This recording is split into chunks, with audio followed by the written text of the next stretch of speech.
Welcome everyone to this admissions information session on the Eli Whitney Students Program, a unique in-person undergraduate program for non-traditional students. It's wonderful to see so many of you interested in the Eli Whitney Students Program. I think we have over 100 attendees tonight.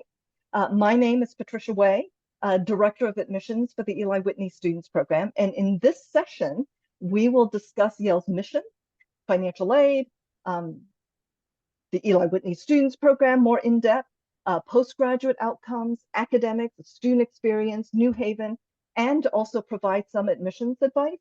We will be answering some of the questions that were pre-submitted with your registration, but given limited time, we're not able to answer every single pre-submitted question, but there's lots of information on our website. And you can also post your questions in the Q&A box, but I ask that you hold off doing that until you are prompted for questions, because we might be answering some of those questions that you have during the presentation. So if you can hold off until you're prompted to ask the questions, I really appreciate that. This session is being recorded, and I will most likely post the recording on the Yale Admissions website within a few weeks. We'll provide general information for people interested in the Eli Whitney Students Program, but you can find detailed information such as lists of majors, timelines, transfer credit policies, financial aid requirements on the Yale Admissions website. And I'll share that link at the end of this presentation. And some of you may have attended our session on Sunday night for military veterans.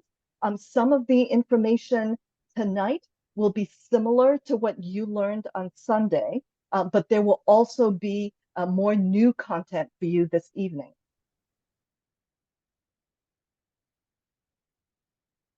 Sorry, one of the things is that you don't really just want to hear from me. I am a bit of an imposter.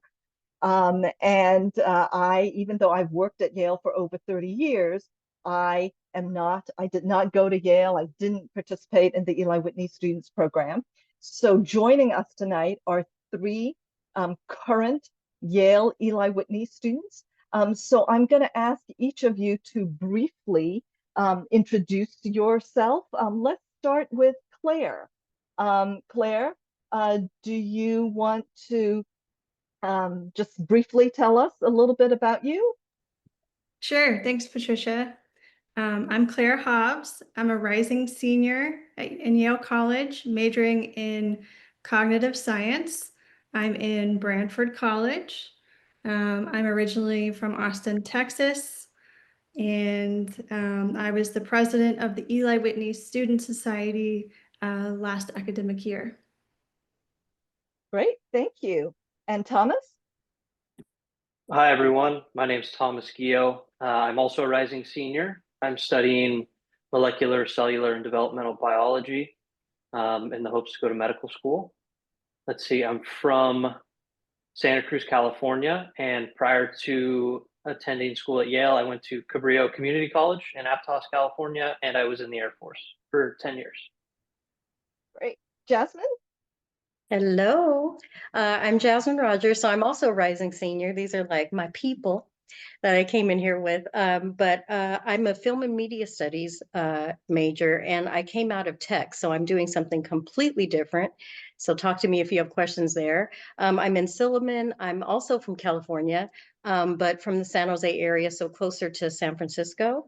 And I was the treasurer along with Claire. She was our Madam President. So yeah, and just happy that you're here and welcome. Thank you. And you will also notice perhaps there's Taylor Brown, who's off camera. He's a senior, he's one of the admissions officers who's helping me with kind of the back tech tonight. So I owe him kind of everything, because as you can all tell, I am terrible with tech. And, you know, I'm really looking forward to sharing information with all of you about Yale and the Eli Whitney Students Program. So first, let's talk about what Yale is all about. So let's start with the Yale College mission. So the mission of Yale College is to seek exceptionally strong students of all backgrounds from across the nation and around the world and to educate them through mental discipline and social experience to develop their intellectual, moral, civic, and creative capacities to the fullest. The aim of this education is the cultivation of citizens with a rich awareness of our heritage to lead and serve in every sphere of human activity. And my own takeaway from our mission is that Yale wants to provide our students with the foundation to be leaders, no matter what field they plan to pursue or they end up pursuing, and give them the skills they need to make a positive impact wherever they end up. And so throughout this session, I'm going to pose some questions to our students here, but I will also be giving you lots of helpful information. So all of us are going to go back and forth. But let me first tell you that there are 3 application pathways through which people can apply to Yale College. And Yale College is our undergraduate school. We have 14 graduate and professional schools, as well as Yale College. And no matter which pathway students come through, they have almost the exact same academic experience, same academic requirements, same opportunities for research and abroad experiences, same diploma, and have access to the same extracurricular activities. All Yale College classes are in person. We do not offer online, evening, or weekend classes. Which pathway is better for you depends on eligibility, as well as which one is the better fit for you and your particular situation. So first, if you have less than the equivalent of 1 full-time semester's worth of transferable credits, then you're eligible to apply as a first-year applicant, no matter kind of what age you are or how long you've been out of high school. First-year students must take 4 to 5 classes per term, and they are required to live in undergraduate housing for their first and second years, unless they're over 21 or are married. Now, hardly any of our first year or sophomore students live off campus. And then eligible transfer students must have completed a minimum of 2 semesters or 3/4 if you're going to a college with a quarter system of college enrollment and have at least 1 semester's worth of transferable credits. Like first-year students, transfers take 4 to 5 classes per term, and they have the option of living in undergraduate housing. Now, most do live in undergraduate housing, which are single or double dorm rooms. We do not offer family undergraduate housing at Yale. And the Eli Whitney Students Program, which is what you're all here to learn about, is really a unique program providing a traditional in-person Yale education designed specifically with adult students in mind. Individuals who have left high school 5 or more years by the time of their intended Yale enrollment and will not yet have received a bachelor's degree are eligible to apply to the Eli Whitney Students Program. And please note that Eli Whitney applicants, unlike first years or transfer candidates, they are not required to submit standardized testing. So unlike the first year or transfer pathways, Eli Whitney students are not required to submit the ACT, SAT, advanced placement, or international baccalaureate exam results. They're optional. Our Eli Whitney students are usually also eligible to apply either as a first year or as a transfer student, but you cannot apply to more than 1 program at the same time. So you kind of have to figure out which is the better pathway for you and then submit that particular application. And we had a lot of pre-submitted questions about whether the transfer pathway is a better fit or the Eli Whitney students pathway. And so I know it gets a little sort of complicated because we have this kind of wonderful extra pathway that students can apply through. I would say that for most adult students, the Eli Whitney Students Program is the better pathway, but it is critical for you to live in. But if it's critical for you to live in undergraduate housing, you enjoy living with people in their late teens and early 20s, and you do not want to have an option, you don't need an option to take classes part-time, then the transfer program may be the better fit.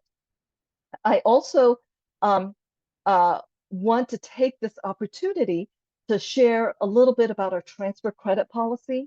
So if you are taking college classes, so in-person college classes, similar to those offered at Yale, are usually transferable. So for example, English, history, biology, political science, economics, physics, psychology, those are usually transferable.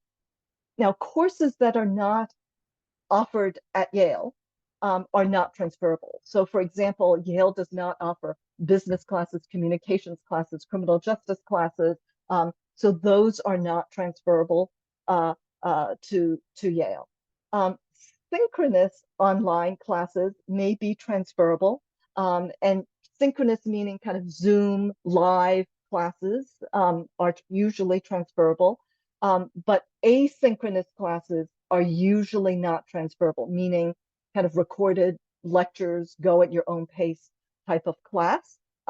But you can request that up to 2 of those be approved for credit. So at time of admission, admitted students will receive a transfer credit report indicating what credits are transferable to you. So I know I'm kind of throwing in lots of information at you, but I would actually like to ask kind of any of our current students whether did they consider applying through any of the other pathways, and what made you end up applying to the Eli Whitney Students Program? I can talk about this a bit.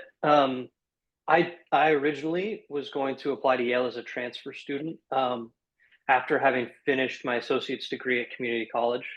But I attended an information session like this one, and I heard from current Eli Whitney students, and I felt that that was a better fit for me, mainly because at the time I was, how old was I? 30 years old, 31 years old.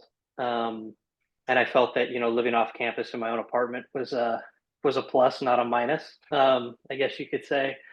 And it seems like the Eli Whitney community itself is a bit older in age, and the people kind of just fit what I wanted from my college experience, as opposed to living with, this traditional undergraduate students. And Jasmine, go ahead. Yeah, I would say something similar to what Thomas said as well. I did consider transfer just because of, the ability to possibly live on campus, but just in terms of cost, because that's, that is something, you can consider. But when I attended an info session similar, the Eli Whitney, the cohort is just, it's so amazing. And seeing people that I understood could be in the same places that we have real bills, we have families, like we have, and I wanted that community versus, maybe rooming with someone, but who, if they were still on their parents' health care, and maybe some are, maybe some of you aren't, but, it's very different from someone who does, has to do things on their own a bit more. So I went for the cohort route. I have no regrets. And that all makes sense. Claire, I'm sort of wondering, do you have anything you want to share about like the transfer of credits? How did that work out for you? Well, I attended all of my classes in person at community college, so I was very happy with, I would say almost all of them transferred. Like you said, the couple that, where there's no equivalent, like college algebra or something, didn't transfer, but, 90% of them did. And I also want to add, I knew right away the Eli Whitney program was the right one for me, because I wanted the option to take 3 courses during a semester. I am married, I, work part-time, and that was really important to me. And so I was grateful for that, and that the program offers that. Yeah, and thank you. So this is actually a good segue into talking a little bit more in depth about the Eli Whitney Students Program. I'm not going to talk about the first year or the transfer program. There's lots of information on our Yale admissions website. I mean, it's pretty similar to other colleges, first year and transfer programs. But the Eli Whitney Students Program is pretty unique. So I'm going to spend a little bit of time on that. So essentially, the Eli Whitney Students Program is a traditional program for non-traditional students. And it is specifically designed with non-traditional students, adult students in mind, because adult students have different needs from somebody who might be 18, 19, 20 years old, right? So Eli Whitney students, they receive the exact same degrees, Bachelor of Arts or Bachelor of Science degrees from Yale. They attend the same classes. They have access to the same research and extracurricular opportunities as other undergraduates. We do not have, as I might have mentioned earlier, online classes, weekend classes, nighttime classes, online classes, right? Everything is in person. And so your experience is pretty much the same as traditional age undergraduates, with a few exceptions, right? So the Eli Whitney students, they have a cohort of mature peers with professional experiences, more lived experience. And that's what, Claire, Jasmine, and Thomas were all talking about, right? And Eli Whitney students also have the option to pursue their studies full-time or part-time. And that was something that was important for Claire. And people take, so if you want to take classes totally full-time, you can definitely do that. If you want to take classes part-time for the whole time that you're at Yale, you can do that. If one semester you want to take 2 classes, another semester you want to take 5, another semester you want to take 3, that's completely fine. And it's a luxury that Eli Whitney students have that first year and traditional and transfer students don't have. They all have to take 4 or 5 classes per term. So some people might take classes, take a lighter load because maybe they're transitioning from a less rigorous academic experience and they know when they come to Yale it's going to be pretty fast-paced and rigorous. So it might be helpful to start off your first or second semester taking a lighter load and then ratchet it up to, something, 4 or 5 classes the next year. That's completely fine. Some people might feel that, oh, they are taking this really, really difficult computer science class and they know they're going to spend a lot of time working on that. And maybe for that semester, they want to take 2 classes or 3 classes. Or people might have families and they want to take classes part-time. That said, the Eli Whitney Students Program is not a program for students who want to take classes part-time and then work full-time. That does not really work at Yale. It is a flexibility that we offer students, but your academic work needs to be kind of your focus. And Eli Whitney students are affiliated with one of our 14 residential colleges, but they live off campus. So they do not live in the residential colleges. They live off campus, but they can participate in their residential college activities. And Eli Whitney students are assigned advisors with experience guiding adult students. And as I've mentioned before, they have different needs from 18, 19-year-olds.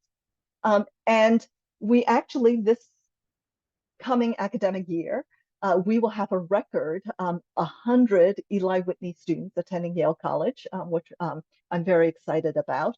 And I think this goes to show that Yale really supports and welcomes students who have taken a non-traditional path towards their education. Like life and education is not necessarily always linear, and that you go directly from high school to college and to a career that you're going to stay in for a lifetime, right? We have our non-traditional students have just really taken, a different path. And I think roughly the average age of Eli Whitney students is about 30. It varies from year to year. And at this point, feel free to post any questions about the Eli Whitney Students Program in the Q&A box. I'm hoping that our students will help answer those questions in the Q&A box if they have time. I know that there are going to be lots of questions and we might not get to all of them. But I'd also like to take this time to ask some of the students their perspectives about their Yale experience. So who would like to, is there, I'm just curious, any of you can answer this. What do you think is particularly special about the Eli Whitney Students Program?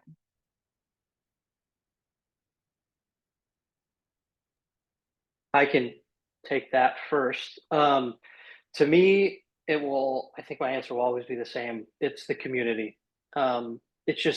It's unlike anything that I've had before, especially in an academic environment.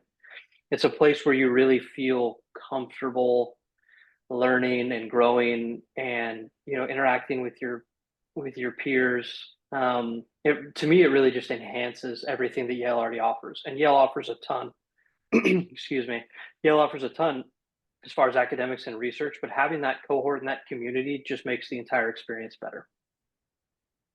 Yeah, and then what is it like, who would like to answer what is it like to be surrounded by much younger students? How do traditional age students treat Eli Whitney students? Ooh, I'm taking this one. Actually, I was a bit nervous about this, to be honest, coming into it. But I found that the younger undergrads were actually very excited. They're just like, wow, I can't believe you left your job in big tech and now you're doing this.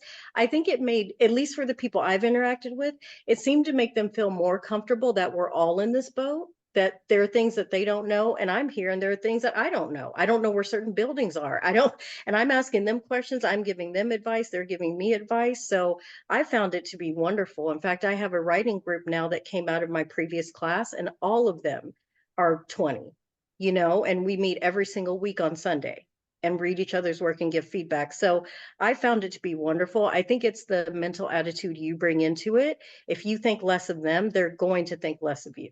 So I think if you come into it with a positive attitude, you'll find your people no matter what age they are. And I think actually in many respects, the traditional age undergraduates are an Eli Whitney student's best resource, because they have been professional students for the last 12, 13 or more years. And that's pretty much all they've been doing.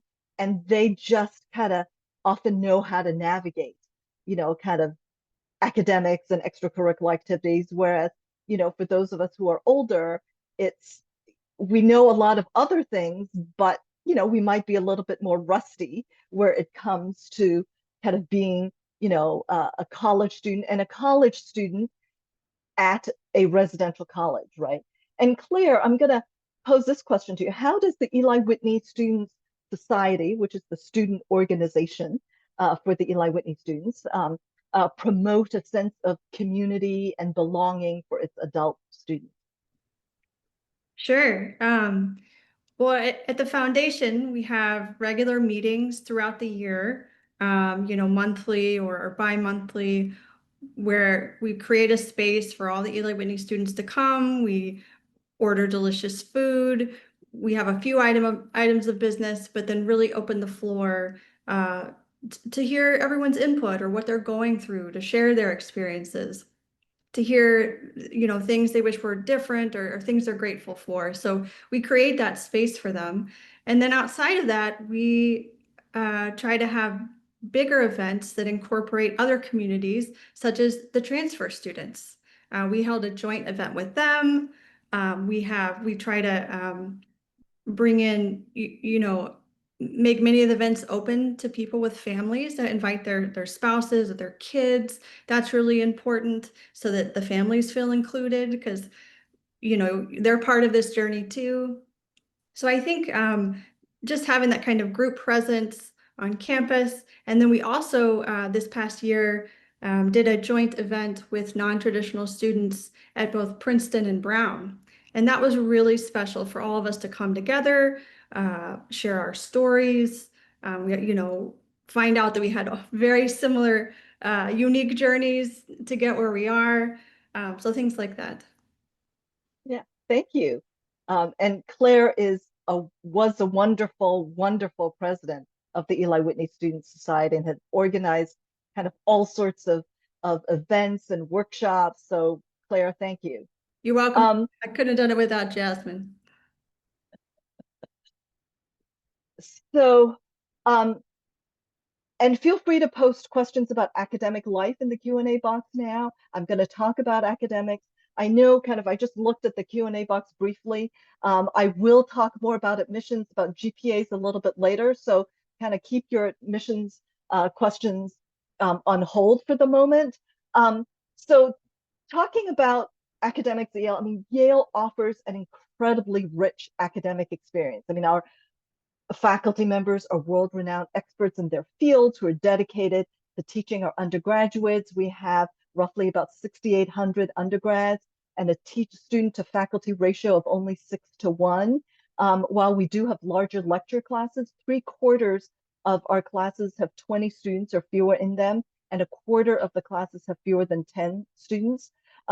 It's possible, very possible to develop strong relationships with your professors. There plenty of research opportunities, academic support, international learning opportunities. Yale undergraduates, and I always think this is kind of just, one thing that I think also kind of appeals, I think, to adult students. I mean, Yale undergraduates also have access to some of the resources of Yale's 14 graduate and professional schools. So Eli Whitney students are not the only 27, 28, 30-year-old students walking around campus. We do have a good number of graduate students. And beyond our investment in our classroom learning, I just kind of read about this recently. There was a study that was recently done that says Yale spends the most per student out of any college in the United States, a whopping $225,000 per Yale student on classroom-focused interventions, meaning tutoring, writing centers, etc. So it's not faculty paying faculty or anything like that. It's just classroom-focused interventions. And I've always found it amazing that each Yale undergraduate is assigned to their own Yale librarian, personal Yale librarian. And so how does academics work at Yale? So we can divide Yale's course load into thirds. About 1/3 of the courses that students take at Yale will be to fulfill distributional requirements. So students have to take classes in the humanities, arts or humanities, social sciences, physical and natural sciences, foreign language, classes that focus primarily on quantitative reasoning skills, and classes that focus on writing skills. Because we want to make sure that students have a well-rounded education. About 1/3 of the classes that students take will be in their major, and they don't have to declare their major until the end of their sophomore year. If you're transferring in as a junior, you certainly can declare your major, a semester into the time that you're here. About 1/3 of the classes that students take would be either electives that have nothing to do with distributional requirements or your major, or you can use that third chunk to double major. And so we believe strongly in both breadth and depth in your education. So if you just want to come to Yale and study nothing but engineering or study nothing but film, Yale may not be the right place for you, because students will be taking a wide variety of classes, but they will still also develop an area of expertise, which is their major. And so I would like, let's see, I'm going to pose some questions to you folks. Who would like to talk about what was it like to transfer from a community college to Yale? I can maybe kick off a little bit, because I also, received my AA. I think what was different for me is the amount of resources at Yale are wonderful, but also can feel overwhelming. And if you didn't have that at your community college, you almost don't have the sort of memory muscle to reach out and get those things, attend those, ask for that, meeting or that tutor or whatever that is, and that assistance. And so that, I think, can be a little bit interesting to transition into, in terms of like, wow, there are all these resources. I can actually attend these things. I can get help. And sometimes it's one-on-one, sometimes it's in groups. So I think that's one piece of it that you should really consider when you're transferring, to make sure you use those resources. It's not a sign of any sort of weakness or that you should be able to do this without it. The resources are there to make this a cleaner and easier process for you, because it's still going to be challenging. But at least, you know, using those resources is really, really important. And anybody want to talk about what the academic workload is like at Yale? And did anybody do research at Yale? I don't know if anybody wants to talk about that yet. Those may be two separate questions, but yeah, Thomas. I can talk a little bit about it. Yeah, I think I just typed this in the chat to an answer too. So it's good I get to put it out there. Somebody asked like what the major differences are between taking a class at Yale and at a community college. One thing I always say, and I've said this in a few of these information sessions, is that at community college, I felt like I was often asked to memorize a certain fact or know a certain term.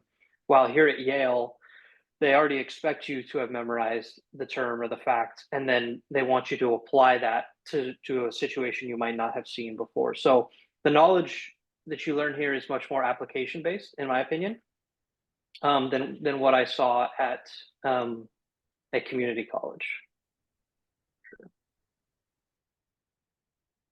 I could also talk about research if you want to go into that. Claire, you were now. not. Oh, okay. Go for it. Go for it. Yes, go for it now. Sorry, Claire. Didn't mean to cut you off there. Yeah, I've been doing research at the Yale Cardiovascular Research Center in conjunction with the med school for the past year and a half now. And it's been great. I feel like the STEM major that I'm in applies directly to what I'm doing in the lab. So there's a lot of crossover between lab work and lectures that I'm doing, even though they're, you know, technically not related, right? But there's a ton of molecular biology things that I've learned and then applied in the lab, or I've learned in the lab and then applied in class.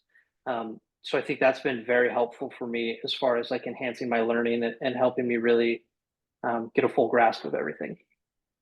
How did you find that research opportunity, Tom? I believe initially I was paired with an advisor who worked at the Yale School of Public Health. And I kind of told him my interests in my first semester, and he connected me with a few different people who kind of helped me figure out, you know, what lab I kind of wanted to be a part of and what I was really looking at and what the options were. Thank you. And so Claire, I know you know a lot about this. So what resources does Yale offer to support new students transition to Yale academically and otherwise? Yes. So as soon as you accept the offer, the onboarding process starts, and Eli Whitney students are paired with other Eli Whitney students as a peer mentor, and that person is with them all throughout the summer before they start classes in the fall, and then all throughout the academic year. You know, they're a resource for them because you have a million burning questions and sometimes you don't know who to ask. And it's just very helpful to have that person you can reach out to. So that's one way. I also participated in something called O-Nexus, and that occurs over the summer before you start. And that's where it's kind of like, it's an online prep for how Yale does math or economics. And it was very helpful to get used to things like problem sets and what they looked like, because it was definitely a big change from community college. And then throughout the year with classes, you know, there are office hours with the professors and teaching assistants. There's a Pourvu Writing Center where you can drop in and get writing help with an essay. There's residential college tutors. I mean, everywhere you look, there are resources to help you academically and personally. Thank you, Claire. And so while we want our students to focus on their Yale experience while they are at Yale, we do offer incredible resources to help our students plan for their futures. The Office of Career Strategies provides guidance on writing resumes, job interviews, career counseling, networking, etc. They offer workshops and one-on-one advising. Given our kind of outcomes, it's fair to say that many employers in graduate schools know that or look highly upon a Yale degree. So within 6 months of Yale graduation, so these are kind of the first destinations of our Yale graduates. 94% are employed or in graduate school within 6 months of graduating from Yale. The median salary is over $90,000. Top employers include Goldman Sachs, Google, Morgan Stanley, Deloitte, Teach for America, Microsoft, Amazon. And we certainly have students who are not working for big organizations or big firms. They may work for startups or small businesses, work for nonprofit or community organizations. They might teach. But these are the large employers that hire many Yale graduates. And 17% of our undergrads enroll in graduate school pretty much immediately after graduating from Yale. And the most attended graduate schools include Yale, Cambridge, Harvard, Stanford, MIT. Those are kind of the top few. We have students going on to all sorts of different colleges, universities after they graduate for their master's programs or PhDs.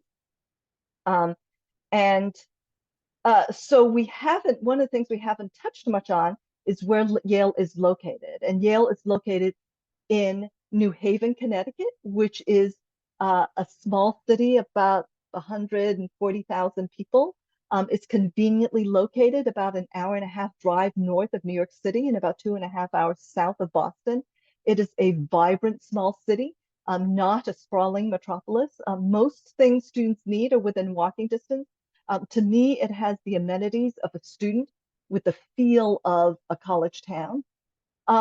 So how would you, for the students who want to kind of take a stab at this, what was the adjustment like moving from Texas or California to Connecticut?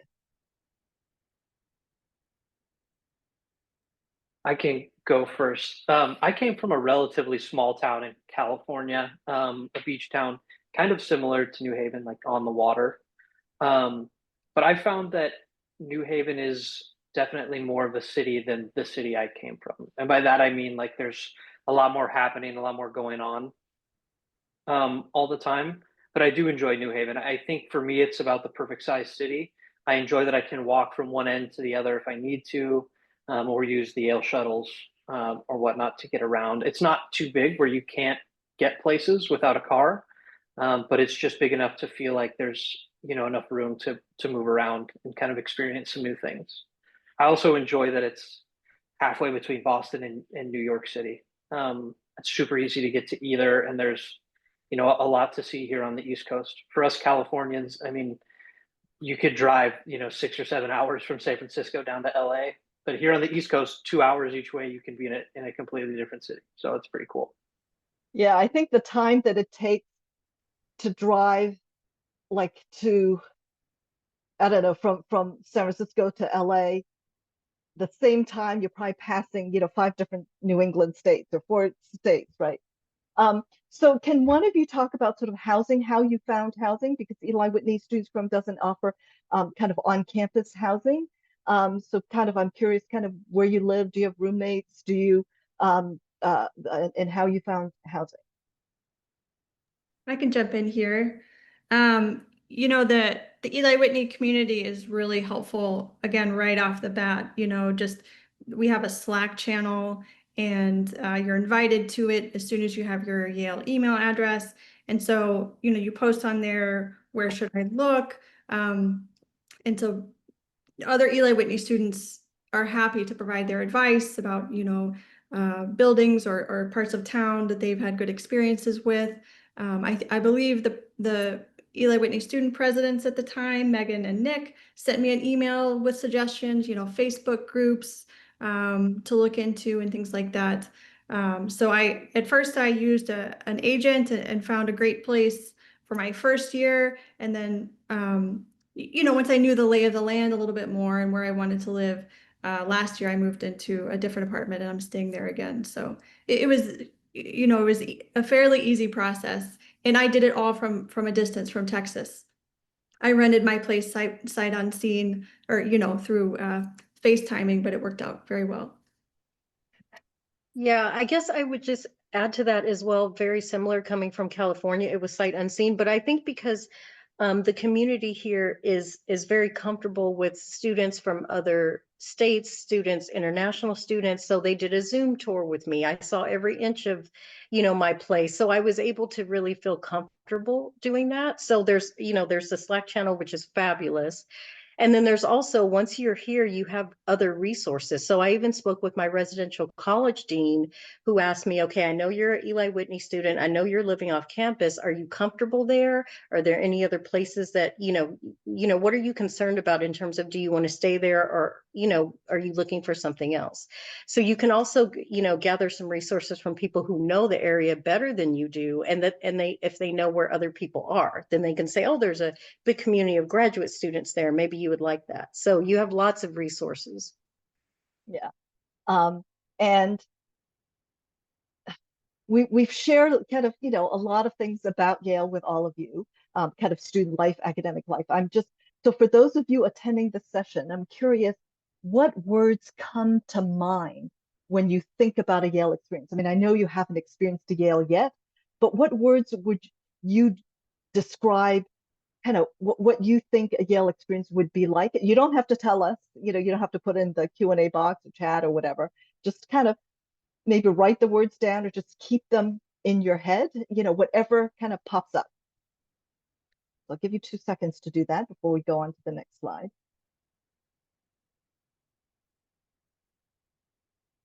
Okay, so let's see how your words compare to the words our Eli Whitney students use to describe their Yale experience. These words on the slide are randomly placed. I mean, exciting is not the most common word. It just, even though it's bigger and in the center, they are not in any order.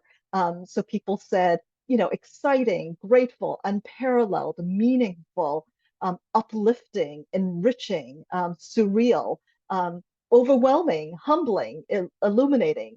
So I'm curious for our Yale students, what words, it doesn't have to be on here, but what words most resonate with you about your Yale experience?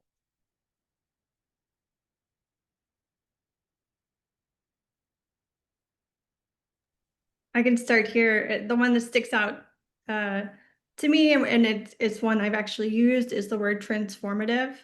I'm in my mid 40s. I worked the same job for 10 years. I guess I underestimated how much I can change, or how much a certain experience can change me. And I came in, certain about what I wanted to do and what I wanted to study.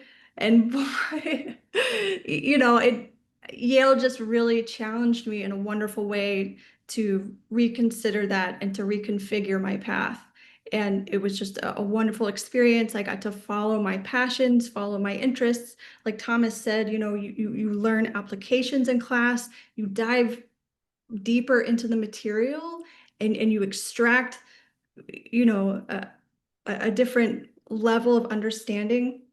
And so I think that helped propel me forward and figure out what really drives me and what really engages me. And I found out I wanted to go an entirely different path. And now I'm more excited than ever. And so I think that's just been a wonderful surprise to see how much I've changed over 2 years and where I'm headed next. And so you said you changed paths. What were you thinking, and what are you doing now? Sure. At community college, I was a math major and I was very interested in astronomy.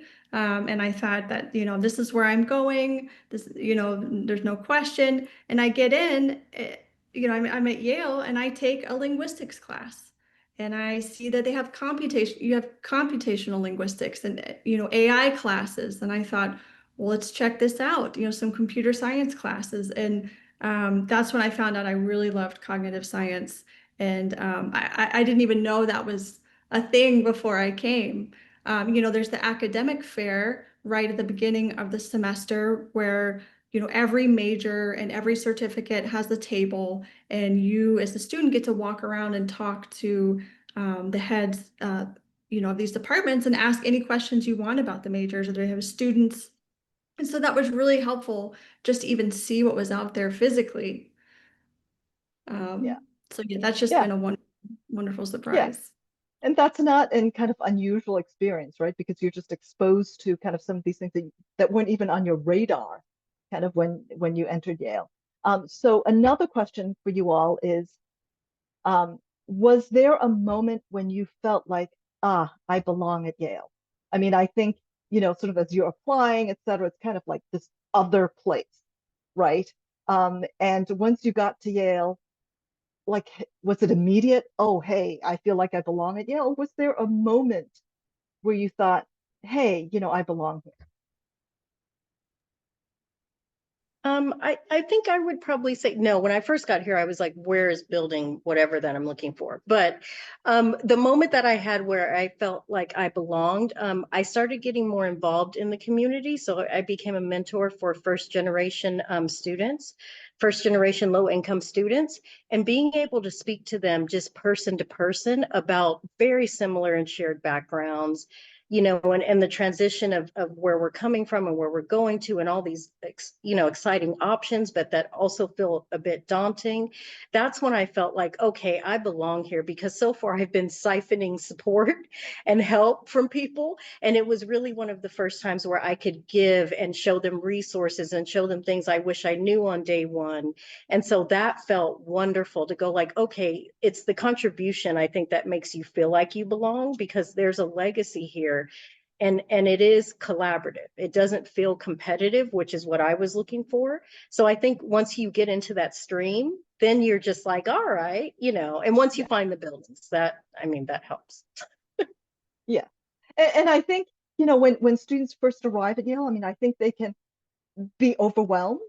I think that's not kind of an unusual feeling. When I was coming up with this slide and somebody did say overwhelming, because, my colleagues said, do you really want to put overwhelming on there? But I don't want to gloss over the fact that I think, academically, it's fast paced, it's hard. I think, you're moving to a new place, new environment, new expectations. But kind of like, everybody said, there are lots of resources to support you, whether it is your Eli Whitney peers, whether it is the other students who came in as first years or transfer students, whether it is, the support that's built in to Yale to support our students. So I am glad to hear that, it's been kind of overall a smooth transition for all of you, and that you have really found your Yale experience to be pretty special. And if you all forget everything I say tonight, that's completely fine, because we're throwing lots of information at you. But if you only remember that Yale is affordable, I am fine with that.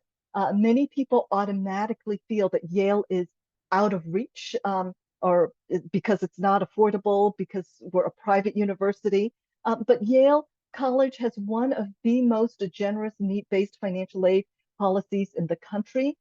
With financial aid, it can actually cost less for some students to attend Yale than some in-state public universities. So there should be no student who's admitted to Yale who says, I cannot come because I cannot afford it. And if you are a veteran planning to use your VA education benefits, I would still encourage you to apply for need-based financial aid. Some of our student veterans use Yale's financial aid and save their military benefits for graduate school. And here's this quote from Patrick McGrath, another Yale senior, and Eli Whitney student, who said, the Yale need-based scholarships I received have been truly life-changing. My financial aid not only covered my full tuition, but also provided a stipend for housing, meals, and other expenses. This generous support allowed me to avoid taking on any student loans. So do not let the price tag be what stops you from applying to Yale. If you think that Yale could be the right fit for you, apply for admissions, apply for financial aid, and at time of admission, admitted students who applied for aid will receive a letter with information about their financial aid offer. So a little bit more kind of detailed information about financial aid. We have a need blind admissions policy, which means that if you apply for financial aid, it will have zero impact on your admissions decision, which means that it never hurts you to apply for financial aid. We will never say, oh, Joey is applying for financial aid, we're only going to waitlist him, or we're not going to admit him. That never happens at Yale. We meet 100% of demonstrated financial need. And so all the financial aid we give out is based on your financial circumstances. Yale considers the full cost of attendance when calculating financial aid. So we don't just take tuition into consideration, but it's tuition, it's housing stipend, it is meals, it is books, travel expenses, personal expenses, the full cost of attendance. And applicants, when they apply to Yale, may request fee waivers. 88% of Yale students graduate without any student loan debt. I mean, that's nearly 90%. I mean, that is, you know, very, very, very unusual in the United States these days. And for those applying to the Eli Whitney Students Program, we do not take parental income into consideration for Eli Whitney students' financial aid. I mean, this is different from, you know, if you're a first-year student, you know, we will take into consideration your parents' you know, financial situation. For Eli Whitney students, we do not do that, or applicants. And we also offer a dependent child care stipend for students at Yale who have school-age children. And what's interesting too is that the Eli Whitney Students Program, the financial aid is on 150% financial aid clock. So what this means is if a student is coming to Yale through the transfer pathway, not the Eli Whitney Students pathway, if they are coming in as a junior, first semester junior, they have 4 semesters of to complete their degree, so 4 semesters of financial aid. But because Yale wants our Eli Whitney students to be able to afford taking a lighter load in their course load, unlike first year and transfer students, they are on 150% financial aid clock that allows them to take classes part-time. And so instead of, if somebody's coming into Yale as an Eli Whitney student, coming in as a junior, instead of having 4 semesters, they can have up to 6 semesters of financial aid. And the vast majority of Eli Whitney students, I mean, over 80% of the Eli Whitney students are on some type of financial aid. Do any of you want to say just a few words about financial aid before we go on to admissions?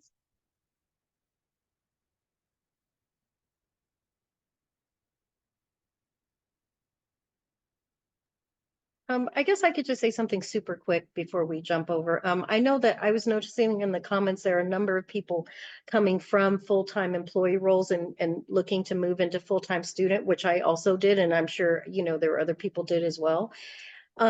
So the financial aid is really wonderful, and we have contacts, you know, in the office that are assigned to us, and they're wonderful to speak to. They will break down your financial aid, you know, offer. They will discuss options with you. I mean, they're incredibly wonderful. My first offer considered my previous pay, which looked like I had tons of money. And then, you know, not having that anymore, I submitted something additional, and they provided all of the information, you know, that I needed to, you know, give them, and they did a reconsider. I got a better offer, and I was able to go for it. So there is a lot of flexibility there.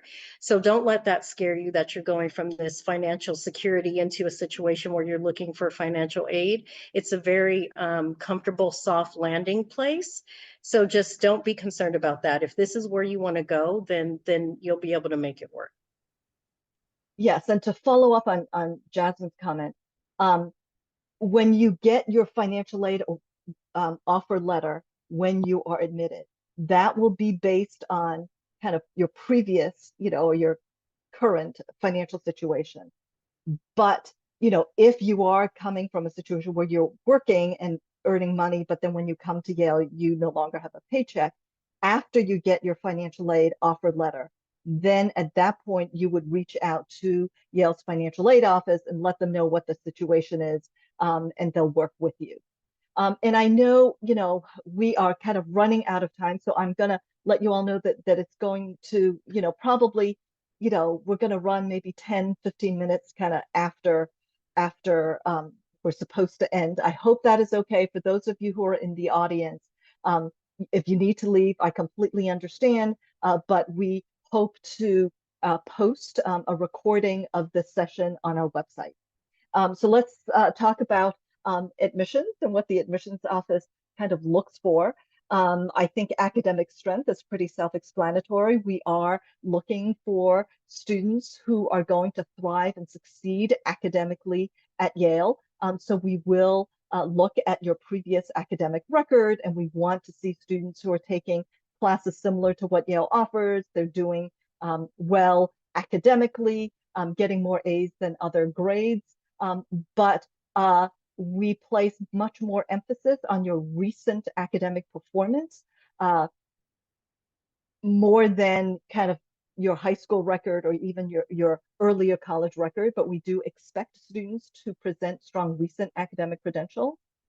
We're also looking for students who are going to impact the Yale community.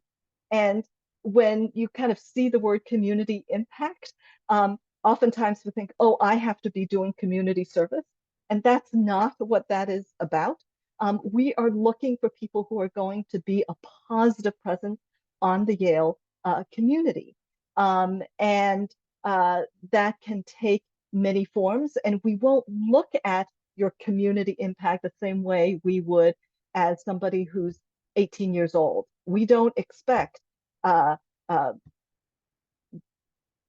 Jasmine to have, you know, right before she applied, to have been, you know, I don't know, captain of the football team, or, you know, participate in a high school debate or something like that, right? I mean, you've all worked, you have professional and life experiences, so we're not going to look at your application as if you were applying as a 17, 18-year-old, right?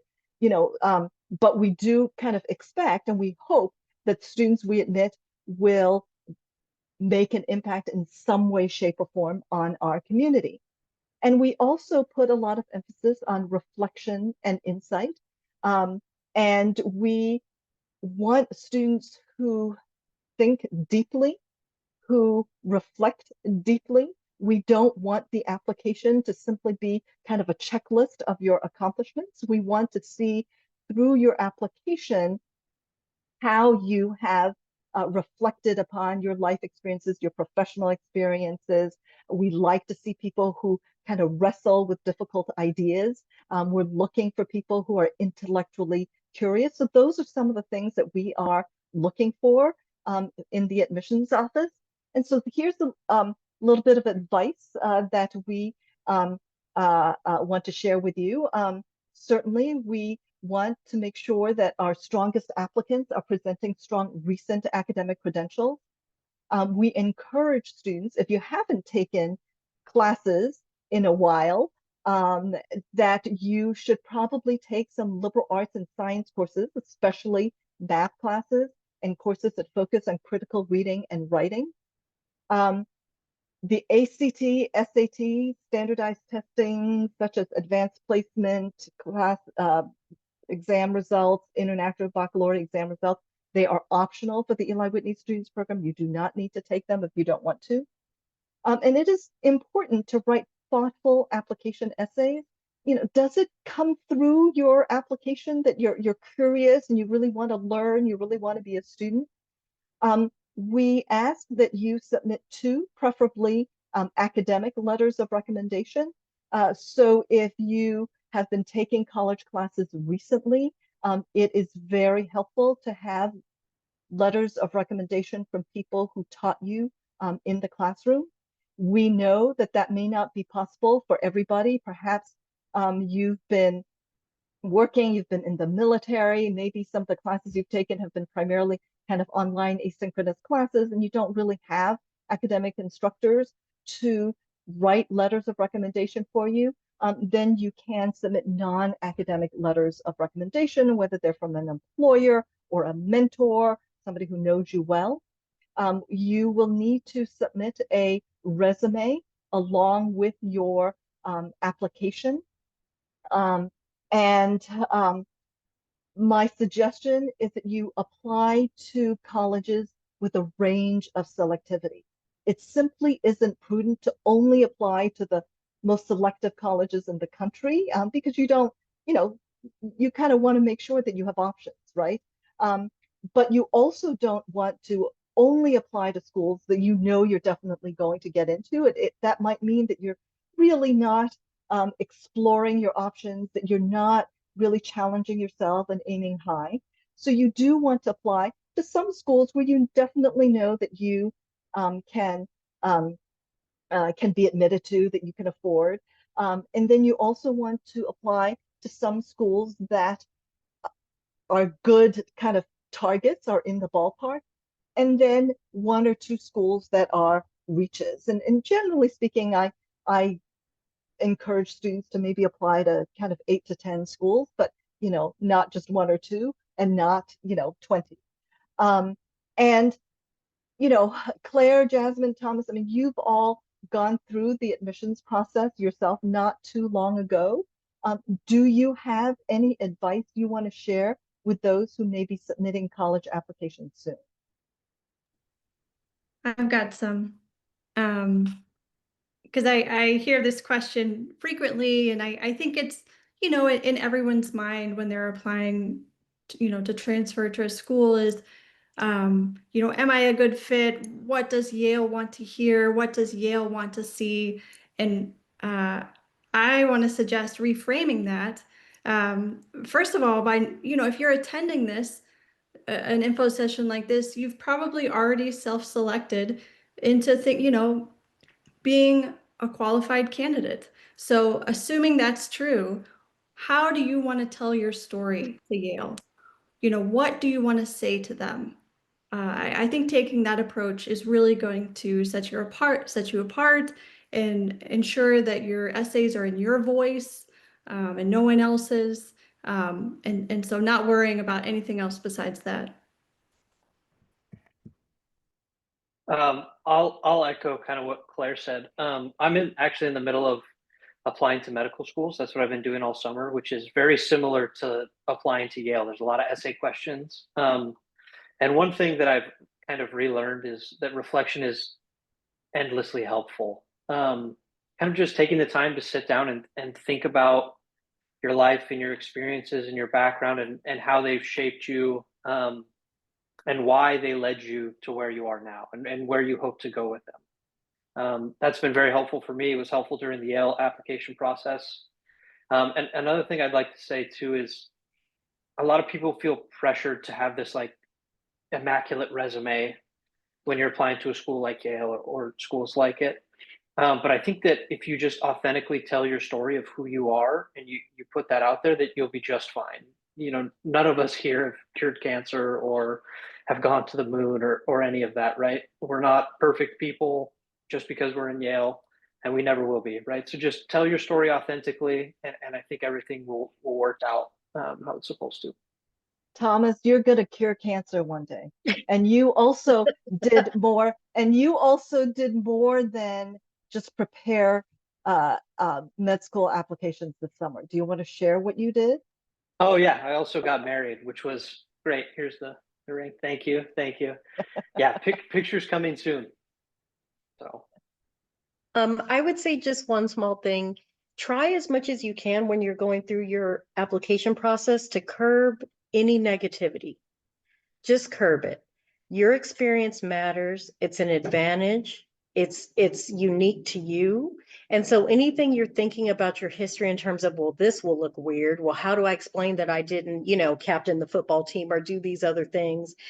just consider the experience that you do have and the fact that you're taking this huge step of carving out this part of your life and going back into school or continuing from community college. That is massive. And it takes a lot of tenacity and strength to do that. So consider the advantages of your experience rather than, concentrating on what you may think would be a disadvantage.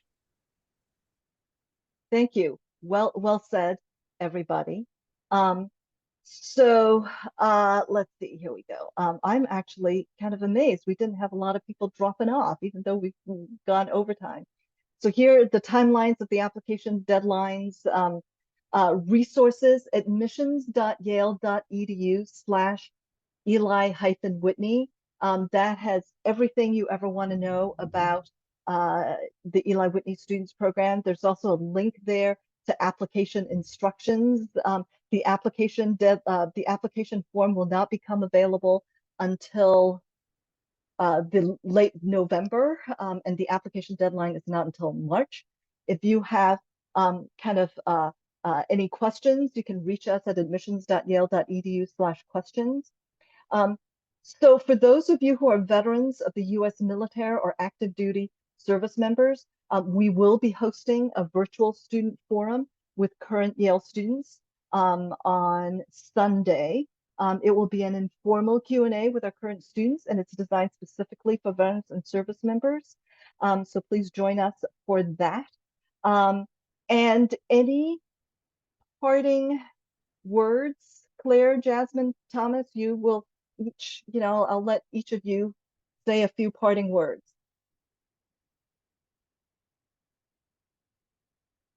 See, you're all so polite. Nobody wants to be first. I'll go first. Yeah, okay. So about the Eli Whitney program, I think it's great. We've all, kind of stood up here on the panel and said that it's great, but I hope that you really do realize that we have a tight-knit community here at Yale, and that Yale does care about non-traditional students. And to me, that's honestly made all the difference in the world. I don't think that if I had gone to another college that I would have been as happy as I am here. And I guess I'll just close by saying I wish you all the best, and I'm sure we'll see some of you on campus within the next year. Good luck. And you won't be there, Thomas. Oh, we won't be here. Yeah, that's right. Look at that. But best of luck anyways. Jasmine? Well, I might extend mine, so maybe I might be here. I don't know.